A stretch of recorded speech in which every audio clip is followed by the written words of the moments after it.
Bonjour, aspiring content creators, and welcome on in. Today I'm going to show you how to install the free version of DaVinci Resolve in Nobara Linux, as well as how to convert video files so that you can use them within DaVinci Resolve without issues. So sit right back and let's get started. First things first, you're going to want to open the Welcome to Nobara app.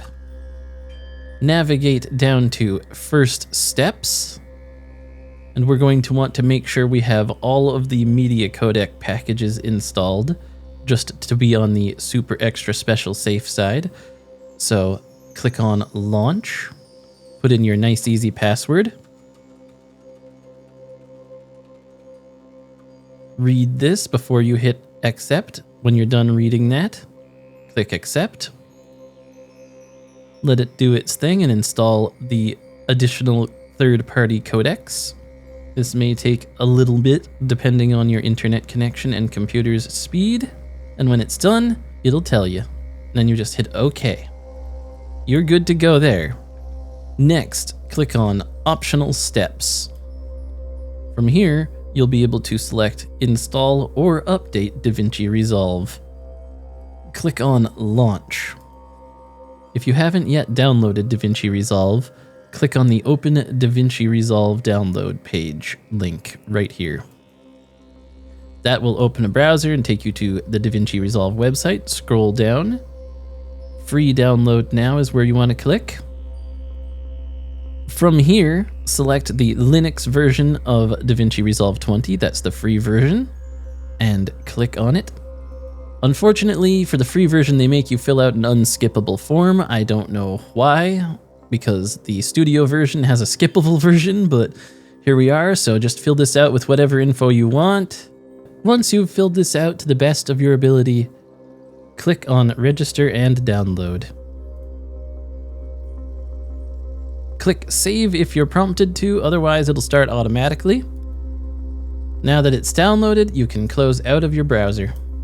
Back in the Welcome to Nobara app, in the DaVinci Resolve install or updater, now you can click on Select Downloaded Zip. This will take you to your downloads folder by default. Just select the zip we just downloaded and click Open. It'll run a script which will install DaVinci Resolve, all of its dependencies, and everything else that is required to make it work. Once again, depending on your internet connection and the power of your computer, this may take a little while, so be patient with it. Once it's done installing, you'll get the DaVinci Resolve installed successfully pop-up window. You can click on OK. A quick note before we leave here, updating DaVinci Resolve is done the exact same way with the exact same app. So remember what you did here. Now you can close out of the Nobara Welcome app, and you're ready to launch DaVinci Resolve. They put a desktop icon here, so you could use that, or you could use the app menu. Let's go ahead and open it and find out what it looks like. There's the splash screen. There's the projects manager. Let's start an untitled project. Name it whatever you want. I'll just name it Demo and hit Create. And we're taken to the Cut page. I like to go to the Edit page because that's my jams. Now, we need to insert some media here.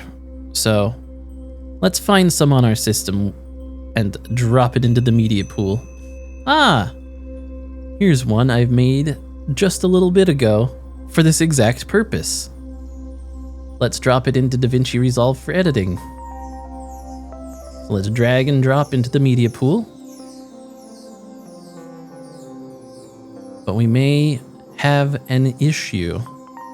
It's not displaying video, and, well, when you drag it into the timeline, it's also not displaying video, and the audio is just flat. There's nothing. We're gonna have to fix that. Here's how. There are many ways to convert videos for use in DaVinci Resolve floating around the internet.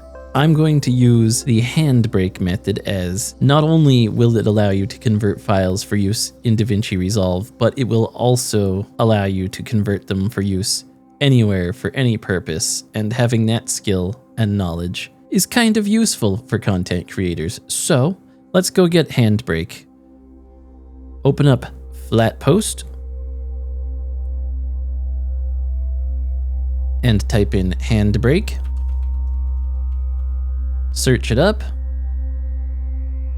There it is. Click on install. Click on install again. Let it do its thing.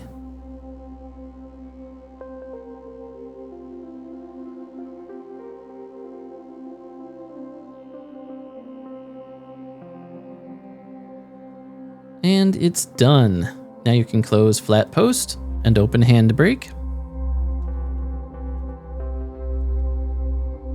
Beautiful. Once you're inside HandBrake, open the source file, locate your video file and select it. As you can see, its tracks are H.264 and AAC audio. Unfortunately, the free version of DaVinci Resolve within Linux is incompatible with these, as it does not include the codecs due to some licensing issues, as H.264 and AAC are both not open source codecs. In order to get around this, we're going to need to convert our video so that both of those things are different. So what we're going to do is go to Presets in the top left here. Click on that. Go to Professional. Since this is a master that's going down for editing, I like to select either Standard or Max. Do be advised that the file size is going to be a little bit larger when these are done exporting. Next, click on the Video tab. Under Video Encoder, change that from H.264 to something a little bit more tasty for DaVinci Resolve. I like to use AV1. It's a nice open source codec, and I know that DaVinci enjoys it. Set your RF quality to taste. Next, go to the Audio tab.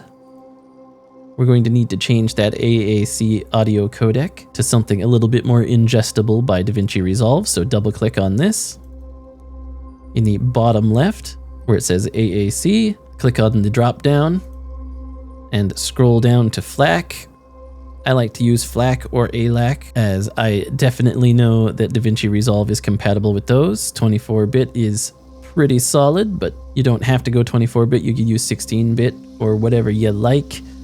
Click on Save. Now that that's done, make sure you look at your file name down at the bottom. You're going to need to know that in order to find your file later. So let's just call this drdemo.mp4. Once you're good to go there, click on the Start button in the top center. It's the one that looks like the play button. Now, depending on your system, this may take a little while. It does take a lot of processing power, and also depending on the length of your video. If you have a several hour long video, this might take a hot minute. Be patient. Once it's done, you'll be very happy with the results. And now that it's complete, you can close out of HandBrake and open DaVinci Resolve.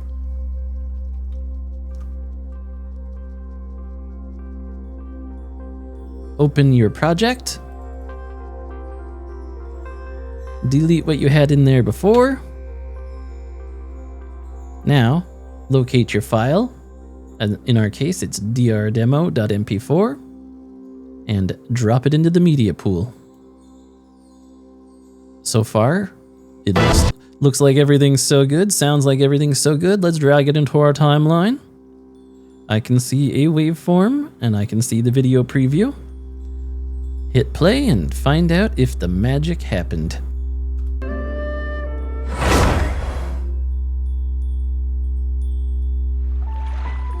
So, what you're trying to say is that you fell here from...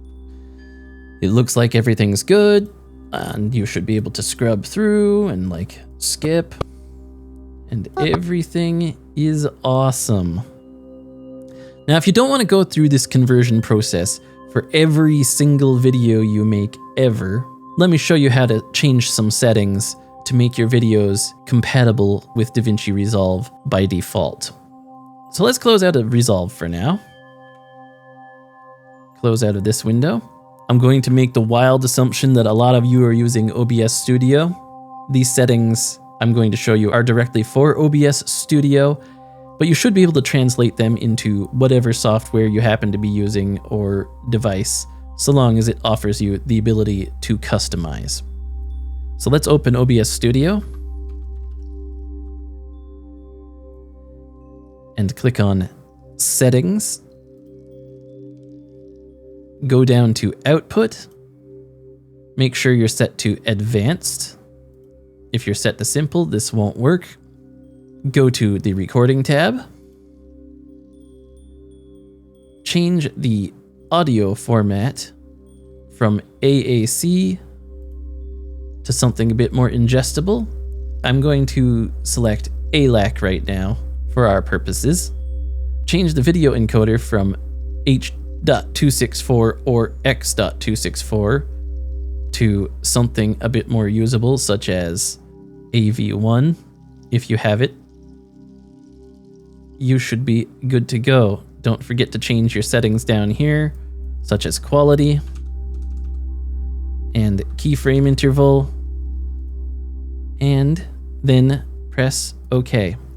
Now when you make a recording in OBS, your files will already have the right video codec and the right audio codec to work with DaVinci Resolve without needing to convert every single time.